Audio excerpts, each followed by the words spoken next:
দেশ এই মুহূর্তে ভীষণ রকমের নির্বাচনী আবহ তো ঠিক আছে, কিন্তু শঙ্কা কি কেটেছে?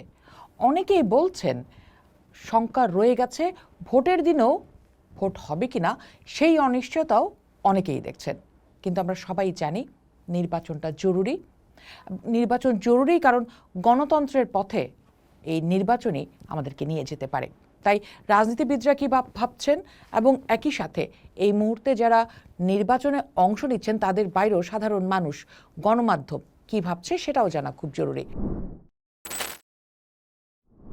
সেই জানার জন্যই আজ আমাদের সাথে অতিথি হিসেবে যুক্ত হয়েছেন শাহেদ আলম, সিনিয়র সাংবাদিক। শাহেদ, স্বাগত জানাচ্ছি। ধন্যবাদ আপনাকে।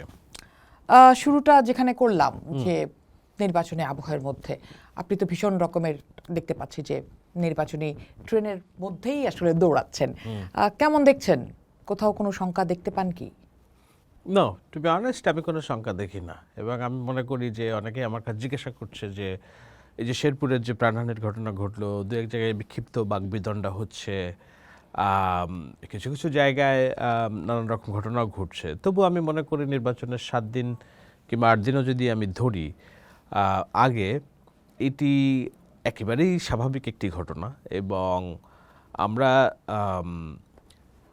যে ধরনের নির্বাচনী পরিবেশ আশঙ্কা করছিলাম সেই তুলনায় অনেক ভালো আমি এটা বলবো, কারণ রাজনৈতিক দলগুলো সেন্সিবল আচরণ করছে বেশিরভাগ ক্ষেত্রে। যেই 2-1টি জায়গায় সেন্সিবল আচরণ তারা করছে না, সে জায়গায় তো আমরা ঘটনা দেখেছি এবং মানুষ এটাকে ভালোভাবে নিচ্ছে না।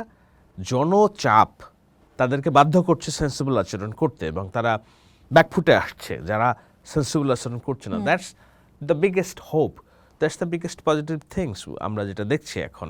কিন্তু আপনি বলছেন শাহেদ আলম যে এই মুহূর্তে যে সহিংসতা হচ্ছে বা যে ধরনের কর্মকাণ্ড, রাজনৈতিক সহিংসতা যেগুলো হচ্ছে সেটা আসলে স্বাভাবিক, কিন্তু আমি যদি অন্তত দুটো গবেষণা কথা আপনাকে বলি, একটি হচ্ছে আইন ও সালিশ কেন্দ্র এবং আরেকটি হচ্ছে ভায়োলেন্স টেকার। তারা বলছে যে শুধুমাত্র জানুয়ারিতেই সহিংসতা হয়েছে 75 বলছে আইন ও সালিশ, আর ভায়োলেন্স টেকার বলছে 174, যেখানে নিহতের সংখ্যা 11 থেকে 20 জন বলা হচ্ছে এক মাসে। নির্বাচন হবে 12 তারিখে, হাতে সময় আছে আর মাত্র কয়েকদিন। এই সময় সহিংসতার হার বাড়ার সংখ্যাও দেখছেন অনেকে। সেক্ষেত্রে আপনি কেন বলছেন যে এই সহিংসতাটা আসলে স্বাভাবিক? না, সংখ্যা কিন্তু আমিও দেখছি, মানে এমন না যে সংখ্যা, কারণ আমি বলছি আশঙ্কার মধ্যে দিয়ে আমরা পার করছি। আপনাকে দেখতে হবে যে বিগত 3টে নির্বাচন যে প্রক্রিয়ায় হয়েছে, প্রার্থীরা তো রাস্তায় নামতেই পারেনি, মাঠে দাঁড়াইতেই পারেনি। এমনকি 2024 সালের ডামি যে নির্বাচন, যে সেই ডামি নির্বাচনে আওয়ামী লীগের বাইরে তো অন্য কোনো প্রার্থী ছিল না, তো আওয়ামী লীগের যে বিদ্রোহী প্রার্থী সেও তো মাঠে দাঁড়াতে পারেনি সরকারি প্রার্থীর দাপটে। 2018 নির্বাচনে আমি দেখেছি যে মানে প্রার্থী বিএনপি যে কিংবা ওই সময় ঐক্যফ্রন্ট যারা গেছিল, তারা তাদের নির্বাচনী অফিসে দরজাও খুলতে পারে নাই। তো সেই সব চিত্র যদি আমাদের যখন মানুষ পটে, তখন সেই তুলনায় তো আমরা অবশ্যই বলবো যে এটি একটা স্বর্গীয় পরিবেশ বিবেচনা করছে আমার হিসাবে। কিন্তু যেই রাজনৈতিক হানাহানি হচ্ছে, সহিংসতা হচ্ছে কিংবা যেসব প্রাণহানি হচ্ছে, আমি কোনো প্রাণহানিকে ছোট করে দেখছি না এবং সব প্রাণের মূল্যই আমার কাছে সমান। কিন্তু দেখতে হবে যে আপনাকে এর মধ্যে বেশিরভাগই it's a continuation of x প্রাণহানির ঘটনা। এমন না যে নির্বাচন বলেই এই প্রাণহানিগুলো হচ্ছে। নির্বাচনের আগেও আমাদের দেশে এই ধরনের প্রাণহানি হয়েছে, বিশেষ করে 2024-এর 5ই আগস্টের পর। তো একটা ননস্টপ এর মধ্যে ভলাটাইল সিচুয়েশনের মধ্যে আমাদেরকে পার করতে হয়েছে। সেখানে পক্ষ প্রতিপক্ষ, ঘোলাপানিতে মাছ শিকারের বিষয়, যেমন হাদি হত্যাকাণ্ড, আমি দৃঢ়ভাবে বিশ্বাস করি এটি ঘোলাপানিতে মাছ শিকারের একটা বিষয়। মোসাব্বির হত্যাকাণ্ড, সেখানেও ঘোলাপানিতে মাছ শিকারের একটা প্রতিপক্ষ সুযোগ নিয়েছে। এই আমরা বেশ কিছু মব দেখলাম, নারায়ণগঞ্জ ব্রাহ্মণবাড়িয়াতে যেটা হয়েছে, এই টোটাতে প্রাণহানি, এটাও দেখা যাচ্ছে যে পারিবারিক একটা বিষয় ছিল, রাজনৈতিক সংশ্লেষ ছিল, ঘোলাপানিতে মাছ শিকারের মধ্যে ঘটনা।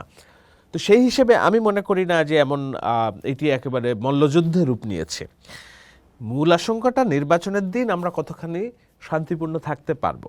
নির্বাচনের দিন প্রাণহানি যত, আমি বলছি না হবে না, যত কম সংখ্যায় আনা, যদি নাও হয়, 0 হয়, তার চেয়ে এত স্বর্গীয়, কিন্তু আমি বলছি যত কম হবে তত হচ্ছে আমাদের জন্য ভালো। আচ্ছা, সেক্ষেত্রে আমরা দেখলাম যে সেনাপ্রধান একটি বক্তব্য রেখেছেন যে নির্বাচন হবেই, এবং তিনি বলেছেন যে তিন বাহিনী প্রস্তুত, আইনশৃঙ্খলা রক্ষাকারী বাহিনী প্রস্তুত, নির্বাচন কমিশন প্রস্তুত, এবং তারা এই প্রতিষ্ঠানগুলো চায় নির্বাচন হোক। নির্বাচনের সময়ে কোনো ধরনের অস্থিরতা বা বিশৃঙ্খলা শান্তভাবে দেখা হবে না। আপনার কাছে কি মনে হয়, তিনি কি আসলে কোনো কিছু ভেবে বা সামনের দিন প্রজেক্ট করে কোনো কিছু বলছেন, নাকি আসলে এটা একেবারে নির্বাচনের আগে গড়পড়তা হিসাব নিকাশ থেকে সবসময় যেরকম বলা হয় সেখান থেকে এই কথাটা বলছেন? না, নিশ্চয়ই তাদের প্রজেকশন আছে। দেখুন, বাংলাদেশে এবারই প্রথম নির্বাচন হচ্ছে। নির্বাচনে তো সব নির্বাচন আমরা সেনাবাহিনীকে মাঠে দেখি, তাই না? তো বাংলাদেশের 17-18 বছর পর এই প্রথম সেনাবাহিনী 1.5 বছর 2 বছর মাঠে থেকে তারা রাজনীতি বুঝেছে। তাদের কাছে এভরি পকেটের হিসেব আছে, গ্রামগঞ্জের প্রত্যেকটা বাজারের হিসেব আছে, প্রত্যেকটা গ্রামের হিসেব আছে, প্রত্যেকটা থানার হিসেব আছে, কোন এলাকার মানুষকে কোন এলাকায় কী ঝামেলা হইতে পারে। সো এমন না সেনাবাহিনী 3 মাসের জন্য আসছে, তারা হতবিহ্বল, কোথায় কি করবে না করবে জানে না। তারা জানে কোন মানুষের আচরণ কেমন, কে দখল করেছে, কে সন্ত্রাসী করছে, কে চাকু কিংবা দা নিয়ে রাস্তায় হুমকি দিচ্ছে, কার ফ্যাসিবাদী আচরণ, কার গণতান্ত্রিক আচরণ। They have enough experiment, information, তাদের কাছে সব কিছুর ডেটা আছে। নির্বাচনের 1-2 দিন আগে আমরা তাদের বিহেভিয়ার বুঝতে পারবো যে তারা কি মেসেজ দিচ্ছে, কোথায় পিটানি দিচ্ছে, কোথায় দাবড়ানি দিচ্ছে, সেইটা বিষয়। কিন্তু ইন জেনারেল আমি বলবো যে এখনো পর্যন্ত আর্মি এবং পুলিশ তারা কিন্তু খুব বেশি অ্যাক্টিভ রোল প্লে করছে এটা না, যেটা আমরা শেরপুরে দেখেছি যে তারা অ্যাক্টিভ রোল প্লে করেনি। অ্যাক্টিভ যদি রোল প্লে করতো তাহলে জামাতের ওই প্রার্থী এখন কারাগারে থাকতো। এমনকি ঢাকার 17 আসনের যদি আর্মি অ্যাক্টিভ রোল প্লে করতো তাহলে খালিদুজ্জামান এখন কারাগারে থাকতো। আর্মি কিন্তু সেটা করেনি, বরঞ্চ তারা খুবই ধৈর্যের পরিচয় দিয়ে পরিস্থিতির এমনভাবে মোকাবিলা করছে যেন কোনো পক্ষ এইটা দোষারোপ না করতে পারে যে না, নির্বাচনের পরিবেশ নেই, আমরা এখন নির্বাচন করব না। কিন্তু তারপরে তো অনেকেই বলছেন যে নির্বাচনের পরিবেশ আসলে নেই, লেভেল প্লেইং ফিল্ড নেই, আইনশৃঙ্খলা পরিস্থিতি খারাপ, আসলে কেন্দ্রের নিরাপত্তা কতটা দেয়া হবে সেটা এখনো নিশ্চিত না। এই বার্তা তো আমরা আসলে অনেকগুলো রাজনৈতিক দল থেকে পাচ্ছি। তারা কেন এই কথাগুলি বলছেন? এটা বিশেষ করে এনসিপি, জামাত, তারা তো বলছেই যে দেখুন, এগুলো এই আউটক্রাই থাকবেই। এটা আপনার এটাকে কি বলে, আপনার বাড়ি থেকে জীবনে কোনোদিন অভাব যাবে না। আপনি যদি 5 কোটি টাকা ইনকামও করেন, আপনার কোনোদিন অভাব যাবে না, মনে হবে কিছু একটা নাই। হ্যাঁ, তো ওরা যেই আদর মোহাব্বত পাচ্ছে, এটাতেও মনে করছে যে আমি যদি সব বলি যে আমি সব আছে, তাহলে তো আর কিছুই পাবো না। সুতরাং যত নাই করা যায় সেটা করছে। এটা তো ধরুন আমি কার জন্য না, আদর মোহাম্মত কোথায় পাচ্ছে? আমরা যেমন দেখলাম যে 17 আসনে যেটা ঘটলো, যে 17 আসনে যিনি জামাতের প্রার্থী তিনি তো বললেন যে যেভাবে আসলে তারেক জিয়াকে আপনারা সুযোগ দেন সেভাবে আমাকে সুযোগ দিচ্ছেন না। তো আপনি কেন বলছেন যে জামাত আসলে বা এনসিপি আসলে যথেষ্ট আদর মোহাব্বত পাচ্ছে? কোথায় মূল বিষয়টা হলো যে যদি স্বাভাবিক নিয়ম থাকতো, হস্টাইল গভর্নমেন্ট থাকতো, তাহলে এদের অনেকে এখন জেলে থাকতো। তারা জেলে না থাকে, তারা এখন ছড়ির তাপড় দেখাচ্ছে। তাই এটা আদর মোহাব্বত না? অবশ্যই আদর মোহাব্বত।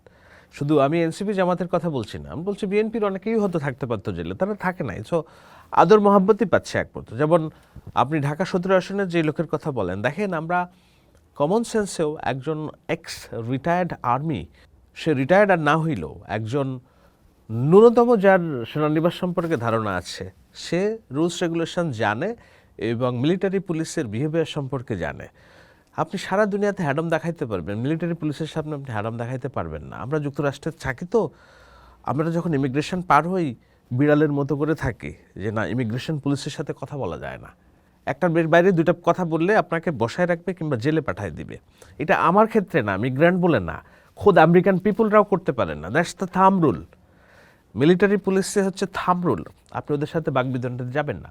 ওরা যদি বলে this is rules, this is rules, সেইখানে একজন প্রার্থী, উনাকে গানম্যান সহ মিলিটারি কম্পাউন্ডে ঢুকতে দেওয়া হবে না বলে ওনারা বলছেন তোমরা পা চাটো, তোমাদের বড় বড় অফিসার আমাদের কাছে এসে বসেছিল, তোমরা দেশ ধ্বংস করে ফেলতেছো, দেশ নষ্ট করে। ওরা বলছে স্যার আমরা এইসব কথা আমাদের সাথে বলে লাভ নাই তো স্যার, আপনি যদি কোথাও কথা বলার থাকে কথা বলেন। সো এই যে অধ্যত্বপূর্ণ বিহেভিয়ার, সে অধ্যত্বপূর্ণ বিহেভিয়ারের রেসপন্সিশিপে তার এখন মিলিটারি পুলিশের হেফাজতে থাকার দরকার ছিল। সেটা না হয়ে সে দিব্যি প্রচারণা চালাচ্ছে, তো এটা আদরে থাকা না? মানে আপনি কোনভাবে এই জিনিসগুলোকে ব্যাখ্যা করছেন আমার হিসাবে আসে না। আচ্ছা, তাদের এই অধ্যত্বপূর্ণ আচরণের কারণ কি? অনেকেই এটা সামাজিক যোগাযোগের মাধ্যমে লিখছেন যে এই অধ্যত্বপূর্ণ আচরণ আসলে একদিনে তৈরি হয়নি, এটার পেছনে কারণ হলো কি, যেটা এটা বললে আবার তারা মাইন্ড করবে, কিন্তু যেটা আমি বলি সেটা হলো যে বাই নেচার, বাই ব্লাড তারা একটা রিপ্রেসিভ একটা ফোর্স। আমার আগের সাথে এসে তাসনিম খলিল বলে গিয়েছেন যে মুদ্রার এপিট আর ওপিট। আওয়ামী লীগও ক্যাডার ভিত্তিক রাজনীতি করে, তারা চেতনার নামে রাজনীতি করে। জামাত ইসলামী ক্যাডার ভিত্তিক রাজনীতি করে, তারাও চেতনার নামে রাজনীতি করে।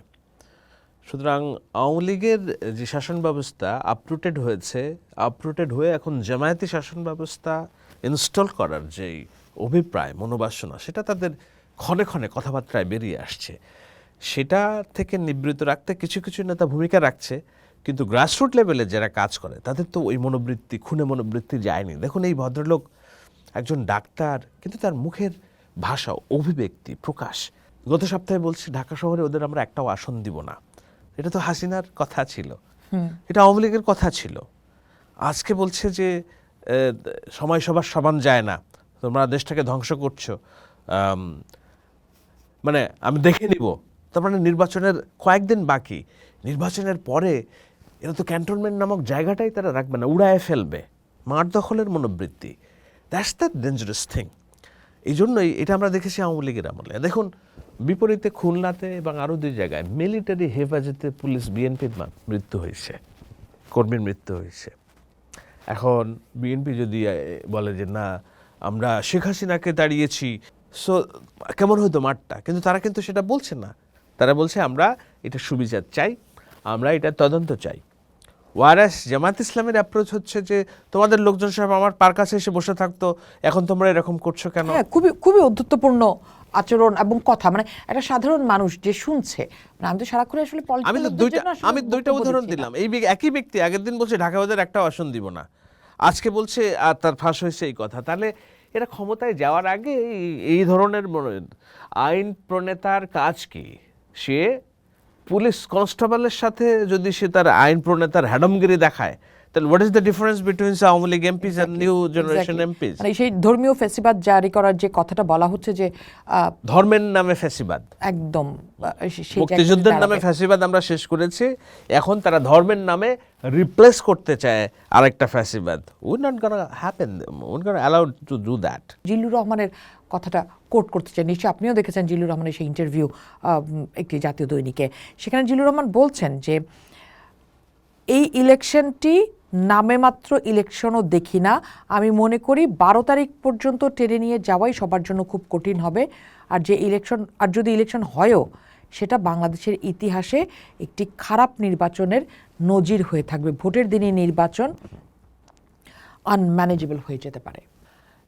জিল্লুর রহমান শ্রদ্ধেয় সাংবাদিক, ওনার অনেক বিষয়ে আমি দ্বিমত পোষণ করি। উনি 5 তারিখের পর, বিশেষত লন্ডনে তারেক রহমানের সাথে বৈঠকের পরও উনি প্রথমে বলছেন এই বৈঠকটা অপ্রয়োজনীয়, এটা দরকারই ছিল না। এরপরে উনি ননস্টপভাবে নির্বাচন কেন্দ্রিক ওনার হতাশার কথা বলেছেন, নেতিবাচক কথা বলেছেন। আমি with due respect to his all এটাকে তার কন্ট্রিবিউশন, এবং সেটা আমি আমি আমি ওনার সাথে অ্যালাই করি না এই ভাবনায়। তারেক রহমানের সাথে বৈঠকের পর আমি একদিনের জন্য নির্বাচন নিয়ে সংশয় প্রকাশ করিনি, কারণ আমি জানি ডক্টর ইউনূস সব চেষ্টা ব্যর্থ করার পরে যখন দেখেছে পলিটিক্যাল গভর্নমেন্ট ছাড়া এবং পলিটিক্যাল ফোর্স ছাড়া তার এই সরকার টেনে যাওয়ার কোনো ক্ষমতা নাই, উনি সারেন্ডার করেই গিয়েছেন এবং সেখানে যেয়ে একটা হৃদয়তাপূর্ণ বৈঠক করেছেন এবং বিএনপির তরফ থেকেও তাকে ওই ডিউ রেসপেক্টটা দেওয়া হয়েছে। তারেক রহমান দেশে এসে ওনাকে ফোন দিয়েছেন, ওনাকে যথেষ্ট প্রোটোকল দিয়েছেন, রাষ্ট্রীয় বাহিনী তাকে নিয়োজিত করেছেন, বেগম খালেদা জিয়ার প্রয়াণকে তারা ঐতিহাসিকভাবে স্মরণ করেছেন। সব কিছু মিলিয়ে আমরা দেখি যে না, একটা ওয়ার্কিং রিলেশনশিপ এখনও পর্যন্ত আছে। এখন ভিতরে কার কি মনোবৃত্তি সেটা তো আমি আর জানি না, তাই না? জিল্লুর রহমান হয়তো জানেন ভিতরের মনোবৃত্তি, কিন্তু আমি ডিসএগ্রি করি এই কারণে যে এইটা আর একজন দুইজন মানুষের চিন্তাভাবনার বিষয় না। দেখুন, 12 তারিখে নির্বাচন হতে হবে। আমি বহুত আগে থেকে আমার অবস্থান পরিষ্কার করে আমি বলছি নির্বাচন হতে হবে। নির্বাচন হবে কি হবে না সেই যখন প্রশ্ন করে মানুষ, আমি উত্তর দিই নির্বাচন হতে হবে। কেন হতে হবে? কারণ আমাদের পার্লামেন্টারি সিস্টেমে প্রবেশ করতে হবে, সেটা যত ত্রুটিপূর্ণ ব্যবস্থার নির্বাচন মধ্যে হলো, দিয়েই হোক। নির্বাচন হলো শাহেদ আলম, কিন্তু এটা কি খারাপ নির্বাচনের নজির তৈরি হবে যে কথাটি তিনি বলছেন? মানে আমরা তো খারাপ নির্বাচন দেখলাম, পরপর 3 টার্ম দেখলাম, এখন এসে আসলে খারাপ নির্বাচন বলতে কি বুঝাচ্ছেন আপনার কাছে মনে হয়? এমন হলো যে ওই যে ব্লাডশেডের একটা আশঙ্কা করা হচ্ছে, প্রচুর প্রাণহানি হতে পারে, যেমন ভোট দখল মাঠ দখলের যে রাজনীতি সেটা যদি হয়, এবং আইনশৃঙ্খলা বাহিনীর যে মানে নির্লিপ্ততা আছে, তাদের ভিতরে যে দায়িত্ব পালনের যে শিথিলতা আছে, সেসব কারণ হতে পারে। কেননা আমরা দেখে এসেছি একটা একনায়কতান্ত্রিক পুলিশি ব্যবস্থা, মুগুরে লাঠির মুগুরে ঠান্ডা ডান্ডা মেরে ঠান্ডা করার, সেই জায়গায় এই পুলিশ, এই রাষ্ট্র, এই প্রশাসন অনেকখানি নির্লিপ্ত। কিন্তু আমার ধারণা জনগণ একটা দায়িত্ব বেছে নেবে, ঠিক যেভাবে 5 তারিখের পর থেকে 8 আগস্ট পর্যন্ত জনগণ এই রাষ্ট্রের রক্ষা কবচ ছিল। আমার মনে হয় নির্বাচনেও এই রাষ্ট্রের রক্ষা কবচ জনগণ হবে। এই কারণেই বিএনপির তরফ থেকে বলা হচ্ছে আপনারা তাহাজ্জুদের নামাজ পড়ে যাবেন এবং ভোট দিবেন, এবং সুশৃঙ্খলভাবে আপনার ভোটের রায় প্রতিষ্ঠিত হওয়ার আগ পর্যন্ত মাঠে থাকবেন। এখন এই মাঠে থাকা, তারাও অন্য পক্ষেও থাকবে, সেইটা না দ্বন্দ্বের রূপ নেয়। যদি দ্বন্দ্বের রূপ নেয় এবং ব্লাডশেড হয়, তাহলে খারাপ নির্বাচনের নজির হবে। কিন্তু সেটা যদি না হয়, তাহলে আমি মনে করি না এটা খারাপ। না, কিন্তু এই যে বার্তাটা এই মুহূর্তে ধরেন যে চারপাশে আছে যে হতে পারে, শাহেদ আলমও বলছেন, জিল্লুর রহমানও বলছেন যে হতে পারে, তাহলে আমার যে সাধারণ ভোটার সে কি যাবে? কারণ এই সাধারণ ভোটার, এই 30% সাধারণ ভোটারই কিন্তু আপনার জয় পরাজয় নির্ধারণ করবে। তাহলে এই 30% যদি আমি নিতে না পারি, সেটা একটা বিগ ডিব্যাকল হবে। এবং যদি সাধারণ ভোটাররা মাঠ কেন্দ্রে না যেতে পারে, তার ক্ষতিগ্রস্ত হবে আমার মনে হয় গণতান্ত্রিক পক্ষ, যারা সেকুলার রাজনীতি করে, তারা ক্ষতিগ্রস্ত হবে। কেননা মাঠে যদি বমও পড়ে, তবুও জামাত ইসলামের ভোটাররা ভোট কেন্দ্রে যাবে। কিন্তু মানে তার বাড়িতে বোম মারলেও সে ভোটটা অন্তত দিয়ে এসে তারপর দাফন কাফন যা করার করবে। কিন্তু অন্য যারা আছে, শান্তিপ্রিয় মানুষ, আনডিসাইডেড, তো তারা এই ধরনের ছোটোখাটো ঘটনায় ভীত সন্ত্রস্ত হয়ে পড়তে পারে, তারা ভোট কেন্দ্রে নাও যেতে পারে। সো যদি এই ধরনের খারাপ পরিবেশ তৈরি হয়, আলটিমেটলি তার আউটকামটা পজিটিভ নাও হইতে পারে, নেগেটিভ হইতে পারে, যারা বিএনপি এবং যারা গণতান্ত্রিক রাজনীতি করার কথা বলছে। সুতরাং আমরা বলছি এই জন্য যে আপনি এই সবই দেখবেন নির্বাচনের 2 দিন আগে। আমি 2 দিন আসার আগ পর্যন্ত বুঝতে পারতেছি না যে how the field will behave. কিন্তু আশঙ্কা তো থাকবেই। দেখুন, বাংলাদেশের যে কোনো সময়ের সবচেয়ে স্টেবল গভর্নমেন্টের অধীনে নির্বাচন হইলেও নির্বাচন নিয়ে আশঙ্কা থাকবেই। এইটা পৃথিবীর সবখানে, হয়তো পৃথিবীর না, আমি বলছি পশ্চিমা দেশগুলোর কথা আমি বলছি না, যেখানে নির্বাচনটা একটা নিয়মতান্ত্রিক প্রক্রিয়া। মানুষ বাজারঘাট করে, আচ্ছা যাওয়ার সময় ভোটটা দিয়ে গেলাম, স্কুলে বাচ্চা কি বলে অন্য কাজ করে ভোট দিয়ে গেলাম, ভোটটা তার রাষ্ট্রীয় অধিকার, মানে এটা সে পালন করবেই। এমন এত হাও খাও এগুলো কিছু আমরা দেখি না। উৎসবও না, আবার সেটা থেকে বিমুখও না। I never saw 100 people marching together for a particular political party.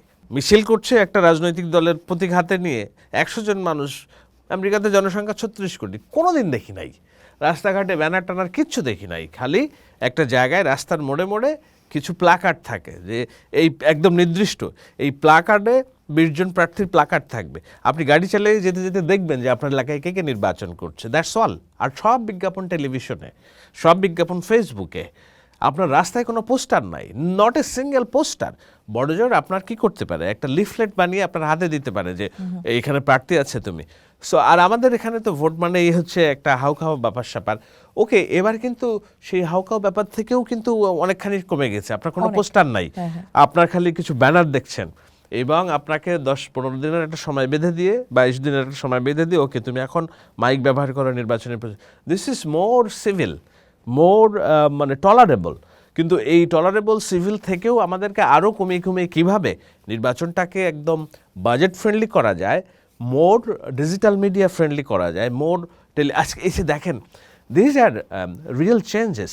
আজকে তারেক রহমান পডকাস্ট করতেছে, পডকাস্ট করে তার আইডিয়া শেয়ার করতেছে। বাংলাদেশে আর কেউ শুরু করে নাই, চিন্তাও হয়তো করে নাই, স্বপ্নেও দেখে নাই।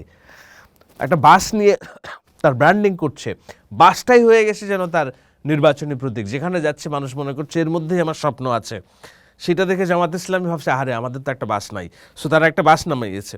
তো আজকে তারা বিজ্ঞাপন ব্যবহার করছে, নানান রকম ছোট ছোট রিলস তৈরি করছে একদম দলের তরফ থেকে, সেটা তারেক রহমান এন্ডোর্স করতেছে শেষে বক্তব্য দিয়ে যে সবাই মিলে করব কাজ, গর্ব দেশ, সবার আগে বাংলাদেশ। সো এটাও kind of political endorsement related প্রচারের বিজ্ঞাপন। ধরনটা আসলে অনেক বদলেছে। আমি এটাই বলছি, এটাই যেতে হবে আস্তে আস্তে। দিস ইজ ফিউচার, না ওই পাড়া মহল্লা ঘাটে ব্যানার পোস্টার এটা সেটা, that's not our future. So আমাদেরকে আস্তে আস্তে ওই দিকে যেতে হবে এবং সেই দিকেই যাচ্ছে, এটাকেই আমি পরিবর্তন বলছি। ওকে, সেক্ষেত্রে যদি আমি একটু জানতে চাই যে নির্বাচন তো আর খুব বেশি বাকি নেই, এক সপ্তাহের মতো সময় হাতে আছে, সেক্ষেত্রে আপনার কাছে কি মনে হয় এই নির্বাচনে বড় অ্যাক্টরকে? অ্যাক্টর বলতে আপনি কি বুঝিয়েছেন? মানে আমি যদি স্টেক হোল্ডার বলি, বা বড় অ্যাক্টর কে হতে পারে? নির্বাচন কমিশন, সাধারণ মানুষ, অথবা রাজনৈতিক দল? ডেফিনেটলি এই নির্বাচনের বড় অ্যাক্টর হচ্ছে জনগণ এবং আনডিসাইডেড ভোটার, যারা স্টিল মানে হাউ খাওয়া বিশ্বাস করে না, চুপচাপ আছে, মনে মনে স্বপ্ন বুঝছে। এবং ধরেন আমরা বলছি, তাবৎ গবেষণা বলছে যে বিএনপি ল্যান্ডস্লাইড ভিক্টরি অর্জন করবে, আবার জামাত সমর্থিত প্রতিষ্ঠান বলছে না, নির্বাচন খুব নেক টু নেক ফাইট হবে, 1%-এর ডিফারেন্স। সেখানেও আমরা দেখছি 1% ডিফারেন্সে আসন সংখ্যা হয়, ডিফারেন্স হয় অন্তত 60 থেকে 90টি। আজকে ইকোনমিস্ট আমি যখন আসছি তখনও প্রতিবেদন করছে যে BNP is certain to form the government.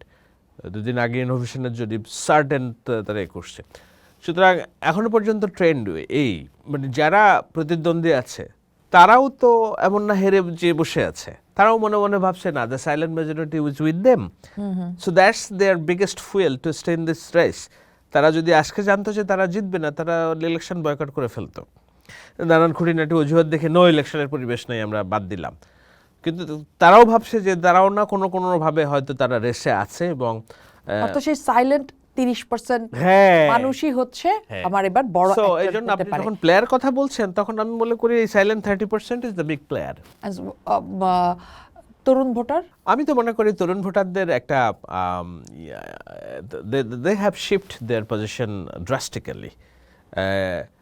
কারণ আমরা তরুণ ভোটার জেনজিদের সাথে ইসলামিস্টদের কানেকশন বেশি দেখছিলাম এবং সেটা প্রুভেনও কয়েকটা জায়গায়। কিন্তু আমি গত এক সপ্তাহ আগে বলছি যে না, the way Tarique Rahman introduced his politics, এই যে নির্বাচনের জনসভায় যাচ্ছে, সে টেড স্টাইলে কানেকশনস বিল্ড করছে তার ছেলে মেয়েদের সাথে, সে মানুষকে তার চেয়ারে বসাচ্ছে, আবার আজান হলে নামাজ পড়ছে, বসে পানি খাচ্ছে, মানে as an practicing Islamic leader হিসেবে নিজেকে যেমন সে পোর্ট্রে করছে, আবার নারীদের সম্মান রক্ষার জন্য, নারীর অন্য ধর্ম মতাবলম্বীদের অধিকার রক্ষার জন্য নিজেকে সবচেয়ে বড় পাওয়ার হিসেবে সে এস্টাবলিশ করছে। রাস্তায় হাজার হাজার ছেলে মেয়ে দাঁড়ায় আছে তার বাসটাকে একবার দেখার জন্য। স্যার, আপনার যখন 17 বছরের কিশোর, 15 বছরের কিশোর জীবনের ঝুঁকি নিয়ে রাস্তায় দাঁড়ায় একবার তারেক রহমানকে হাত দেওয়ার জন্য, সে যখন হাত দেখায়, সো দ্যাটস, এবং জনসভাগুলো দেখেন, 3টা 4টা লক্ষ লক্ষ মানুষ তাকে দেখার জন্য, শোনার জন্য। তো আমার মনে হয় যে হি হ্যাজ কানেক্টেড, এবং দ্য প্ল্যান নামে একটা কানেক্টিভিটি শেষও করছে, তরুণদের ভাবনা জানছে, শেয়ার করছে, ফান করতেছে যে না, ভোটার আইডি কার্ড করতে যে আমার নাম বারেক লিখে ফেলছে। So this has all change the game, এবং এইভাবে তার প্রতিপক্ষরা কেউ তরুণদের সাথে কানেক্ট করতে পারছে না। সুতরাং আমি মনে করি যে 4 কোটি তরুণ ভোটার, যেটা একটা বড় দুশ্চিন্তা ছিল, তারেক রহমান এই তার নির্বাচনী প্রচারণায় নতুনত্ব এবং নিজের ইমেজ দিয়ে সেইটা অনেকখানি তার পক্ষে নিয়ে গেছেন। অনেকখানি না, আমার ধারণা অন্তত 70% তার পক্ষে নিয়ে গেছেন। আর যে ভোট দিবে না এদেরকে তো দিবেই না, ও তারেক রহমান কলিজা কেটে খাওয়াইলে ওরা ভোট দিবে না। আচ্ছা, সেক্ষেত্রে শাহেদ আলম, আমরা যদি তারেক রহমানকে বাদ রাখি, যে তারেক রহমান আছে একটা আইকনিক ফিগার, কিন্তু এর বাইরে তো আসলে আরো আমার অন্তত 295টা আসন আছে যেখানে আসলে বিএনপিকে ফাইট করতে হচ্ছে।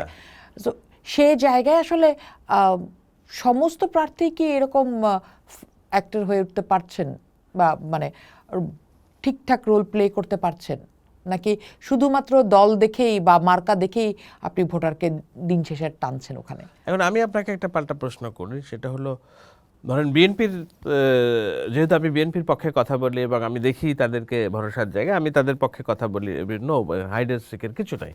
ধরেন আপনি এনসিপি জামাতের পক্ষে কথা বলেন, আমাকে বলেন তো এনসিপি জামাতের কোন নেতার বক্তব্য আপনাকে আকর্ষণ করেছে? এনসিপি জামাতের কোন নেতা? আমি তো বিএনপি নিয়ে কথা বলছি। না না না না, না, আমি তো বিএনপি নিয়ে কথা বলছি। No, যে তাহলে আপনাকে ওই is it all কন্ট্রাস্টটা about দেখতে তারেক হবে। রহমান? হ্যাঁ। Is it all about Tarique Rahman? কেন আসলে আমি ধরেন আমার যে এলাকা মৌলভীবাজার, সেখানে নাসির রহমান আছে, কেন তারা উদাহরণ হচ্ছেন না? কেন সব জায়গায় উদাহরণ তারেক সমান রহমান না? হতে হ্যাঁ। হবে, হ্যাঁ এটা ঠিক। ওই যে কান্ডারি বলে একটা কথা আছে, ইফ ইউ হ্যাভ আপনার ভোটে অনেক মানুষ থাকবে, হু ইজ দ্য সেলর, কে কান্ডারি, তার উপর ভরসা রাখে মানুষ। Who is leading me, who is leading us. So leader, তার অ্যাচিভমেন্ট, তার সাকসেস পুরা মানে ভোটের সাকসেস হিসেবে কাউন্টেড হয়। যদি লিডার ফেল করে, আপনার যতই ভালো মানুষ, সুন্দরী মানুষ থাকুক ভোটের মধ্যে, নৌকা ডুবে যাবেই। সো আপনাকে যেটা হয়েছে, সো এখন ওই জন্যই মানে লিডারশিপ ইজ এ ফ্যাক্ট। সেই লিডারশিপে আমরা দেখতে পাচ্ছি যে দুইটা দলের দুই প্রধান, এনসিপির তো প্রধান নাই, তারা জামাতের সাথে মিলেমিশে মিঙ্গেল হয়ে গেছে, they get blended and destroyed. আচ্ছা, এই জায়গাটাতে একটা প্রশ্ন করি। ইভেন এনসিপির যে প্রার্থী যারা সামনে আছে, এদের তো দেখলেই মনে হয় যে ধরেন এই যে পাটোয়ারি বলে একটা ছেলে, একটা মানে অসভ্য একটা, এটাকে কি বলে, রাজনীতির যে চর্চার সর্ব নিদর্শন তার মুখ দিয়ে আমরা দেখতে পাচ্ছি। ব্যক্তি আক্রমণ, স্ল্যাং, অন্য প্রতিপক্ষের চরিত্র হনন, দলীয় প্রধানের চরিত্র হনন, হেন কোনো কাজ নাই তারা করছে না। সেই দিক দিয়ে বরঞ্চ জামাত ইসলামের যারা আছে ওরা মোস্টলি অশিক্ষিত, অর্ধশিক্ষিত, মানে কম শিক্ষিত। হয়তো কথা তারা ওইভাবে বলছে না, কিন্তু ব্লান্ডার অন্তত তারা কম করছে। এনসিপির এইসব নেতা কর্মীদের থেকে জামাতের লোকজন ব্লান্ডার কম করতেছে। আর যারা করতেছে তারা তো পাবলিকলি সেমিকের শিকার হচ্ছে, যেমন খালিদুজ্জামান হইল, তারপরে আরও ওই শাহজাহান চৌধুরী চট্টগ্রামে হইল, আরও অনেক প্রার্থী আছে যারা এই যে ব্লান্ডারগুলো করছে পাবলিক শেমিংয়ে, কিন্তু তারা নিজেকে আবার চুপসে নিচ্ছে একেবারেই। আচ্ছা, সেই জায়গাতে একটু আসি, যেহেতু তিন দলেরই বিষয় আসলো, আমি যদি বলি যে বিএনপি, এনসিপি এবং জামাত, এই তিন দলেরই লুজিং ফ্যাক্টর কি কি আর উইনিং ফ্যাক্টর কি কি? আপনি বিএনপি, এনসিপি আর জামাত তিনটা দল, তিনটা করে না তো এখানে দুইটা দল, আপনি কেন তিন দল বানাচ্ছেন? মানে এনসিপি এবং জামাত আচ্ছা, মিলে 11 দলীয় জোট, হ্যাঁ 11 দলীয় জোট আর বিএনপি, হ্যাঁ। আমি যদি এভাবে দেখি, হ্যাঁ। মানে এনসিপিকে আমি আলাদা রাখতে চাই, কারণ একটা তরুণদের ভোটার ভোট পাবে বলে আমরা ধারণা করি। একটাও ভোট এনসিপি জাপতে যাবে না, জামাতের ভোটই এনসিপিতে যাইতো। সেক্ষেত্রে এনসিপি যদি আলাদা নির্বাচন করতো তাহলে জামাতের ভোট কিছুটা কমতো, ভাগ হয়ে যেত, জামাতের ভোট কিছুটা এনসিপিতে যেত, কিছুটা জামাতে যেত। এখন মানে জামাতের ভোটটা ইনটেক্ট হয়েছে, এক বাক্সে যাবে, মানে এনসিপিতে না যে একসাথে যাবে, এইটাই।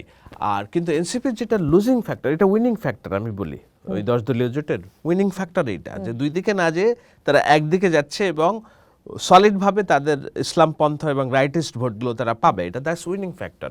বাট দ্য লুজিং ফ্যাক্টর হলো পিপল লাইক ঢাকার বুদ্ধিজীবী, ঢাকার মিডল সোসাইটি, স্কুল কলেজের শিক্ষিত মেয়ে, ছেলে মেয়ে যারা সুন্দর চেহারার, সুন্দর পড়াশোনার মধ্যে বড় হয়েছে, তারা বিএনপি আওয়ামী লীগের রাজনীতি ঘৃণা করে, তাদের মধ্যে একটা হোপ ক্রিয়েট হয়েছিল যে না, আমার ভোটটা ওকে ফাইন, এই দল জিতবে না আমি জানি, বাট ওকে আমি এই ভোটটা দিব।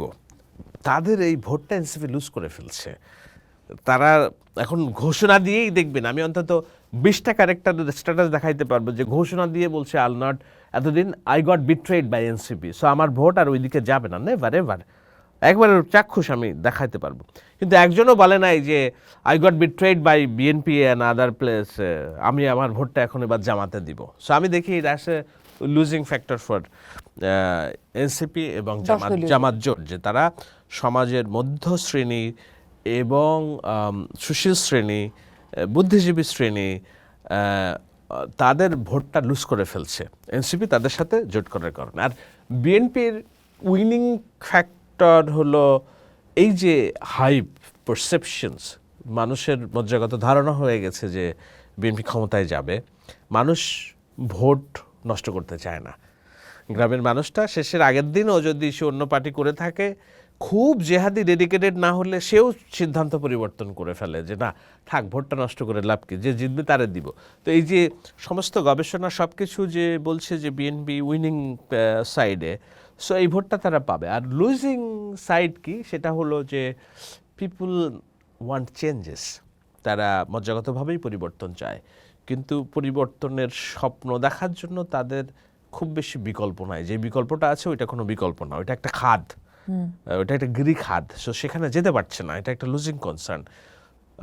এবং যে সমস্ত দোষ কিংবা ত্রুটি আছে, যেমন চাঁদাবাজির অভিযোগ, এটা তো অস্বীকার করার কিছুই নাই যে ইকোনমিক সিস্টেম আমাদের, সেই ইকোনমিক সিস্টেমে আওয়ামী লীগ পালিয়ে যাওয়ার পর স্বভাবতই ন্যাচারালি সেই ইকোনমিক সিস্টেমের লিডারশিপ হিসেবে বিএনপি আবির্ভূত হয়েছে। এখন যেই পয়সাটা আগে আওয়ামী লীগ নিত একজন 200 টাকা, সেটা বিএনপির লোকজন নিচ্ছে, সেটা মানুষ মনে করছিল যে এই 200 টাকা আমি যদি না দিতে পারতাম তাহলে হয়তো ভালো ছিল। জামাত ওই সুযোগটা নিচ্ছে যে না আমরা এই টাকাটা তোমার কাছ থেকে নিব না।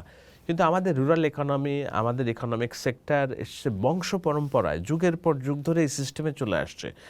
আইন শৃঙ্খলা বাহিনী যেহেতু নিরাপত্তা দিতে পারে না ব্যবসায়ীর, যে টাকাটা আপনার কাছ থেকে নিচ্ছে 200, সে একটা নিরাপদ আচ্ছা, তার মানে এখানে ব্যক্তি হিসেবে পরিবর্তনের কোনো ব্যাপারটা নেই, আগে যা ছিল এখনো তাই চলবে। না, আমি এটা তোমার কালচার হয়ে গেছে। আমি বলছি that's the losing side of BNP. আচ্ছা, এটাকে জামাত ক্যাশ করছে যে না দেখো আওয়ামী লীগ যে টাকাতে দিতে ওই টাকা এখন বিএনপিকে দিচ্ছ, কিন্তু আমি প্রমিস করছি আমার আসলে কোনো টাকা দিতে হবে না তোমার। সো এইটা জামাতের জন্য একটা উইনিং ইয়ে, আর বিএনপির জন্য এটা একটা লুজিং পার্ট। আচ্ছা, সেক্ষেত্রে আওয়ামী লীগের ভোটটা কোন দিকে যাবে মনে হয়?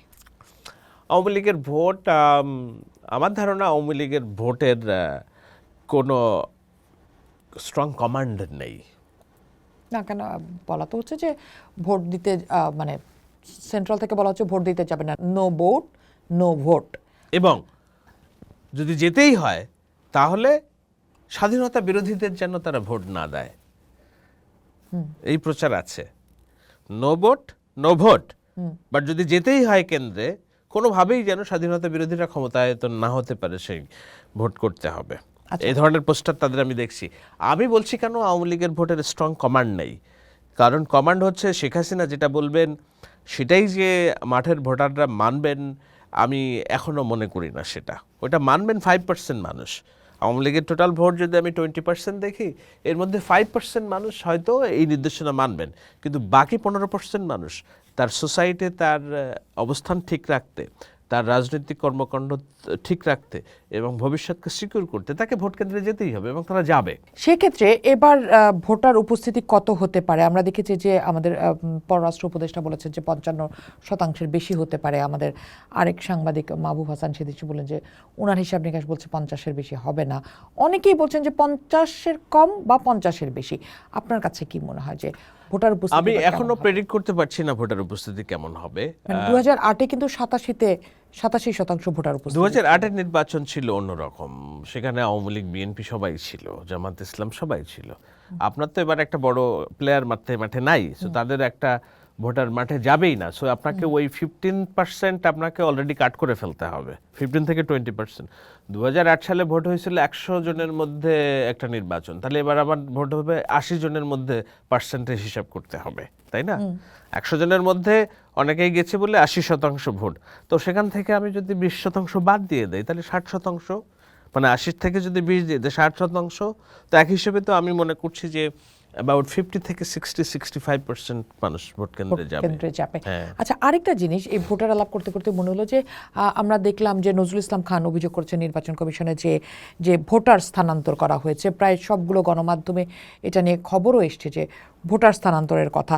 আপনার কাছে কি মনে হয় যে জামাত যে ভোটার স্থানান্তর করেছে বলে যে অভিযোগ বিএনপি তুলেছে এবং বিভিন্ন গণমাধ্যমও এসছে, সেটার সুবিধা আসলে জামাত দিন শেষে কতটা পাবে বলে আপনার কাছে মনে হয়? যে 55% ভোটার মানে 65% ভোটার উপস্থিতি, সেখান থেকে জামাতের ভোট কত?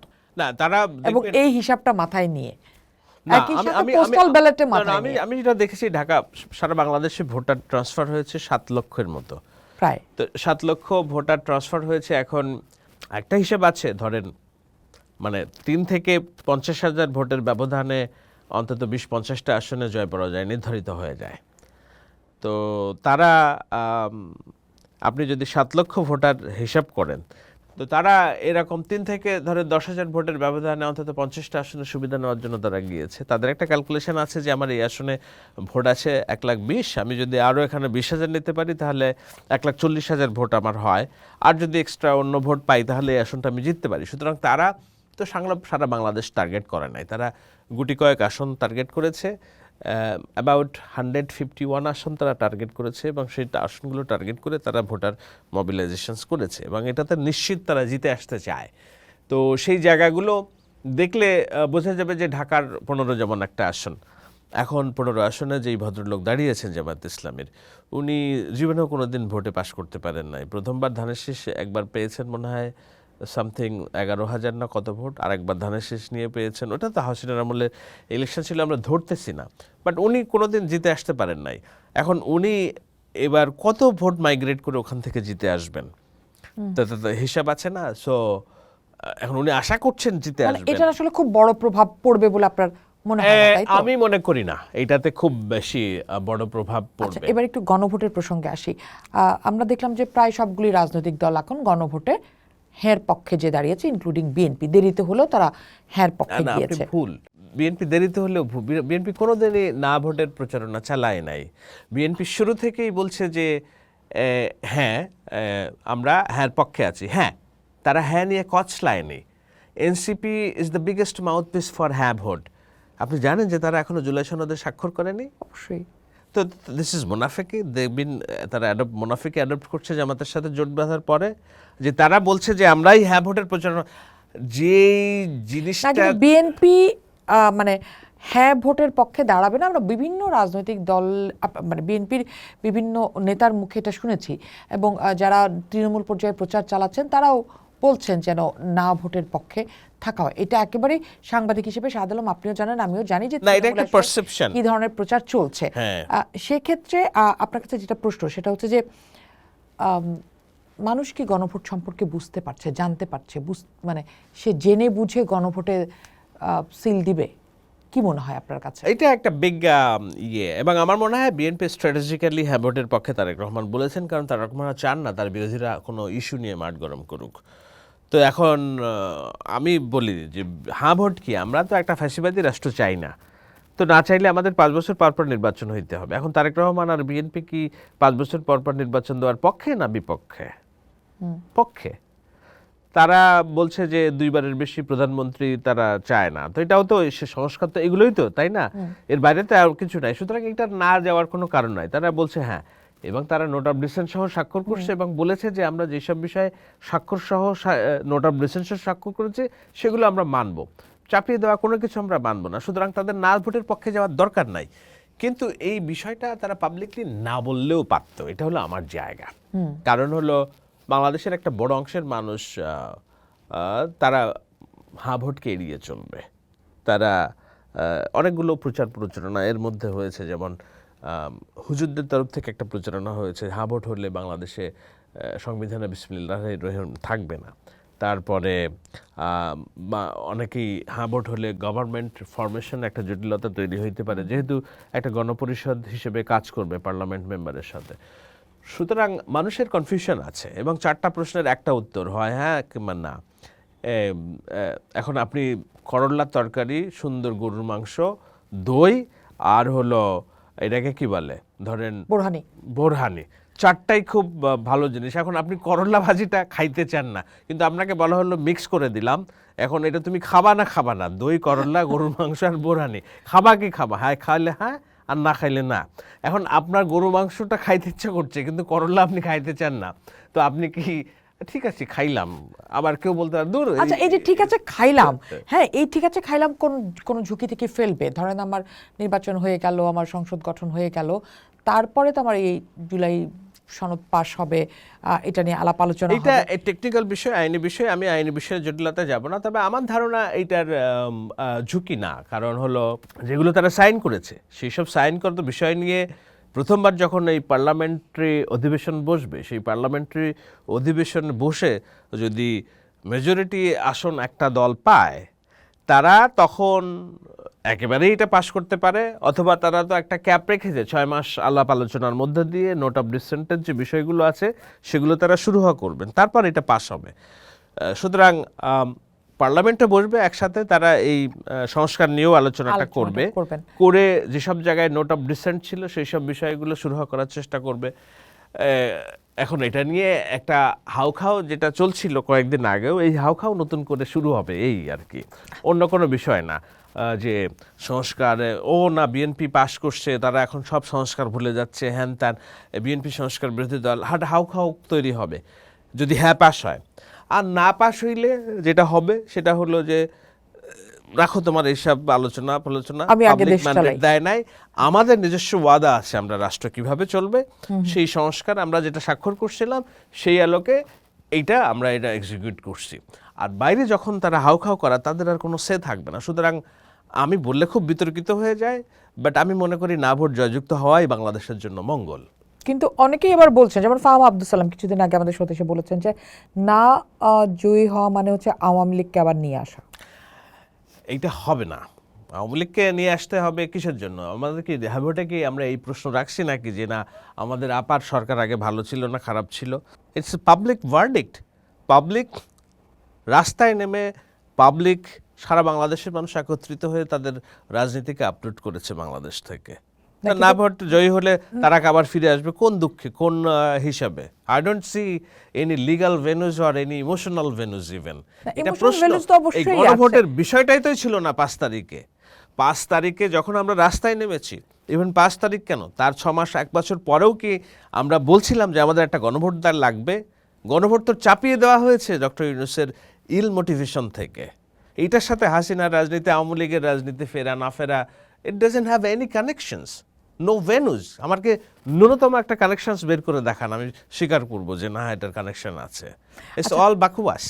না, কিন্তু আমি তো হ্যাঁ ভোটটা করতেই চাচ্ছি, যে সংস্কার আমরা আনতে চাই যাতে আমাদের উপরে এই ফেসিবাদ চেপে বসতে না পারে, সে কারণেই আমার এই সংস্কার প্রস্তাব। এতদিনের সময় ক্ষেপণ, টাকা নষ্ট, সব কিছুর পর এখন এসে আমি আসলে কেন না ভোটটা দিব? আমি তো না ভোট দিতে আপনাকে উৎসাহিত করছি না, বাট আমি বলছি হ্যাঁ ভোট দিলে অনেকগুলা জটিলতা আপনার সামনে আসবে, এবং যখন আপনার প্রতিপক্ষ একটা ম্যান্ডেট নিয়ে আসছে, ওই ম্যান্ডেট দেখেই আপনাকে বলবে যে ইউ আর দ্য বরখেলাপ, মানে কি বলে, আপনি বিট্রে করছেন পাবলিকের ম্যান্ডেটের সাথে। আমার রাষ্ট্র চালাতে গেলে আমার স্থিতিশীলতা লাগবে, আমার কন্টিনিউয়েশন লাগবে, আমার ক্লিন পাবলিক ভার্ডিক্ট লাগবে। তো আমার ক্লিন পাবলিক ভার্ডিক্ট যদি না ভোটে জয়যুক্ত হয়, আমার কোনো ব্যারিয়ার থাকলো না, কিন্তু আমার কমিটমেন্ট তো আছে আমার পাবলিকের কাছে। তারেক রহমান কি বলছেন চিটাগাংয়ে, আমি কেন এক্সিকিউট করব না আমার প্রমিস? কারণ 5 বছর পরে তো আপনার কাছে আমার আসতে হবে। সো আমি যদি না এক্সিকিউট করি, আপনি তো আমাকে আর ভোট দিবেন না। সো আপনার সাথে আমার এই মিথ্যাবাদী আচরণ করে লাভ কি? সো আমি বলছি যে আমার আর কোনো দায়বদ্ধতা থাকলো না, এবং আমার প্রতিপক্ষ আমার কাজকে বাধাগ্রস্ত করার জন্য কোনো লিগ্যাল ইস্যু পাবে না। কিন্তু যদি হ্যাঁ ভোট যুক্ত হয়, আমার প্রতিপক্ষ প্রত্যেকটা দিন উঠতে বসতে আমাকে বিট্রায়ার হিসেবে পোট্রে করবে, এবং পাবলিক এইটা নিয়েই নাচানাচি করবে। না আমার 18 কোটি মানুষের ভাগ্য উন্নয়নের জন্য আমি কর্মসংস্থান তৈরি করতে পারবো, না আমি কোনো প্ল্যান তৈরি যেটা দিয়েছি আমি সেই প্ল্যান বাস্তবায়ন করতে পারবো। আমাকে থাকতেই হবে ব্যস্ত এইদিকে, এবং তাদের টার্গেটই হচ্ছে আমাকে এখানে ব্যস্ত রাখা। আমি দীর্ঘ সময় ব্যস্ত থাকবো না, আমি তো সময় বেঁধেই দিয়েছি 6 মাস, 180 দিন। একটা নতুন গভর্নমেন্ট আসার পর আনপপুলার হইতেও 6 মাস সময় লাগে, তারপর তার এটা কন্টিনিউশন করতে হয় নানান ট্রায়াল অ্যান্ড এররের মধ্য দিয়ে। মানুষের যে হাইপ থাকে, এক্সপেকটেশন থাকে পাহাড় সমান, যে আমরা একটা সুপারম্যান নির্বাচিত করতেছি, আমাদের সব সমস্যার সমাধান করে দিবে, তারা একটা দৃশ্যমান পরিবর্তন চায়। 180 দিনের মধ্যে ডুয়েবল কিছু চায়, প্ল্যান চায়, তাদের মাইলস্টোন চায়। সেগুলো আমি দিব না, আমি হাউখাওয়ের মধ্যে ব্যস্ত থাকবো। 180 দিনের মধ্যে বিএনপি কি ডুয়েবল একটা দারুণ সুপারম্যান জাতীয় কোনো পরিবর্তনকে আনবে, যেটা মানুষ দেখে বলবে হ্যাঁ আমার চয়েস খারাপ ছিল না, ভালো ছিল? আমি একটু স্কেপটিক্যাল, মানে আমাদের খুব বেশি মানে হাই হোপস রাখা ভালো, কিন্তু মানে সবচেয়ে বড় যে জিনিসটা চায় মানুষ, স্ট্যাবিলিটি, ল অ্যান্ড অর্ডার এবং শান্তি। তো সেই জায়গাটা, এবং এই যে একজন ব্যবসায়ী ব্যাংক থেকে পয়সা বের করছে না, ইনভেস্ট করতে পারছে না, ইনভেস্ট না করলে মানি জেনারেশন নাই, মানি ফ্লো নাই, মানুষের কর্মসংস্থান হচ্ছে না, একটা হতাশা, দুশ্চিন্তা, সেই সব জায়গা থেকে মানুষ মুক্তি পাবে এবং তারা একটা লং টার্ম প্ল্যান করতে পারবেন। ন্যূনতম 5 বছর, বেশি হলে 10 বছরের প্ল্যান করতে পারবে। আপনি যখন 10 ইয়ার্সের একটা স্টেবল ফিউচার দেখছেন, আপনি দেখবেন মুহূর্তের মধ্যে বিলিয়ন্স অফ ডলার ইনভেস্টেড হচ্ছে আপনার ইকোনমিতে। সেটার একটা ফ্লো হবে এবং মানুষ এখান থেকে অ্যাক্টিভিটি পাবে। এটা একটা পজিটিভ দিক। এর বাইরে এই যে রাষ্ট্রযন্ত্র চলছে না, অ্যাডমিনিস্ট্রেশন থাকে যে না আমি কোন সিদ্ধান্ত দিব, কে আবার চাকরি খেয়ে ফেলবে, তখন তাদের ভিতরে এই ভয় জড়তাটাও কেটে যাবে, একটা স্মুথ অ্যাডমিনিস্ট্রেশন হবে। সো এইসব বিষয়গুলোর কাজ শুরু হবে। কিন্তু রাতারাতি যে একজন রিক্সা চালক 200 থেকে 700 টাকা ইনকাম করবেন, আমি আপনার সব সমস্যার সমাধান হয়ে যাবে না। আমাদের এর মধ্য দিয়েই যেতে হবে এবং এর মধ্য দিয়েই আমাদেরকে টিকে থাকতে হবে এবং 5 বছর পর পর নির্বাচন হবে, মানুষ অল্টারনেটিভ করে তার শাসন 91 পর আমরা যেরকম করে 2008 পর্যন্ত একটা স্থিতিশীল জায়গা পেয়েছিলাম, কিছু ব্যারিয়ার ছিল, কিছু ধাক্কা ছিল, কিন্তু সেটা আবার আমরা উঠবো সেই আশা রেখেই শেষ করতে চাই। শাহেদ আলম, হাতে গুনে গুনে আর মাত্র 1 সপ্তাহ সময় আছে। আমার ধারণা খুব বড় স্বপ্ন না দেখলেও বিএনপি একটা স্বপ্ন দেখছে এবং দেখাচ্ছে। তা তো অবশ্যই, that's the hope. I mean, আমার তো সামনে একটা স্বপ্ন আছে যে আমি কিছু একটা রাজনৈতিক দলের কিছু দৃশ্যমান পরিকল্পনা দেখছি, কিছু ওয়াদা দেখছি যেটা আমার স্বপ্নের সাথে অ্যালাই করছে এবং সেটা বাস্তবায়ন হওয়ার যোগ্যতা রাখে, মানে বাস্তবায়িত হবে, খুব উচ্চাভিলাষী কিছু না। না, যদি অনেকেই বলছেন অনেক উচ্চাভিলাষী পরিকল্পনা আমি একটাও দেখি না এটা উচ্চাভিলাষী। দিস আর অল যেমন কর্মসংস্থান উচ্চাভিলাষী, যেমন ফ্যামিলি কার্ড, স্বাস্থ্য নিয়ে যে পরিকল্পনা আমরা শুনছি উচ্চাভিলাষী তো বটেই। এখন আপনাকে তো আপনার স্বপ্ন দেখতে মানে আপনাকে তো আপনার জনগোষ্ঠীর মানে পরিবর্তনের জন্য আপনাকে ওই জায়গাটা তো চিন্তা করতে হবে। আপনি যদি পরিকল্পনা করেন যে আপনি এখান থেকে হেঁটে গাজীপুর চৌরাস্তায় যাবেন, জয়দেবপুর মোড়ে যাবেন, আপনি জয়দেবপুর মোড় পর্যন্ত না যেতে পারলেও আপনি এয়ারপোর্ট পর্যন্ত যেতে পারবেন। কিন্তু আপনি যদি পরিকল্পনা করেন যে না আপনি হেঁটে এয়ারপোর্ট যাব, আপনি এয়ারপোর্ট নাও যেতে পারেন, আপনাকে মহাখালীতেই থেমে যেতে হইতে পারে। কারণ আপনার এই যে স্বপ্ন দেখার যে লেন্থ, এইটা মারাত্মক, এটা আপনাকে দেখতে হবে। স্বপ্নটা দেখতে পারি বলেই তো মানে অনেক কথা বলা যায়। একটা সময় আমাদের বাজেট ছিল, ন্যাশনাল বাজেট ছিল ধরেন এটাকে কি বলে, মানে 30,000 কোটি টাকার বাজেট হইলেই আমরা মনে করতাম খুব উচ্চবিলাসী বাজেট। আজকে এটা 400-500 কি বলে লক্ষ হাজার কোটি টাকা। হ্যাঁ, তো এটা তাহলে যখন আমরা বলতাম ও 35,000 কোটি টাকার বাজেট কোত্থেকে এইসব আসবে না আসবে, তো এখন তো আমরা অনেক আগায় গেছি, তাই না? সো আমাদেরকে এভাবে আগাইতে হবে অ্যাটলিস্ট। অনেক ধন্যবাদ শাহেদ আলম, অনেক ধন্যবাদ। সেই এগিয়ে যাওয়ার পথে সবাই একসাথেই হাঁটবে আশা করছি, এবং পরিবর্তনের কথা যারা বলেছেন সব রাজনৈতিক দল, সেই পরিবর্তন নিশ্চিতভাবেই আসবে, সেই আশা রেখেই শেষ করতে চাই। অনেক ধন্যবাদ। আশায় বসবাসই করে মানুষ, প্রত্যেকটি মানুষই স্বপ্ন দেখে তার জীবনে পরিবর্তন আসবে, আর জাতীয় রাজনীতিতে পরিবর্তন আসুক আমার বেঁচে থাকার জন্য এটা অত্যন্ত গুরুত্বপূর্ণ, প্রত্যেকটা মানুষ তাই ভাবে। আমরা সেই আশা রেখেই শেষ করছি আজ। হাতে গুনে গুনে আর মাত্র 7 দিন আছে, দেখা যাক কি হয়। পোস্ট দেখুন, ভাবুন, করুন, পোস্টের সাথেই থাকুন।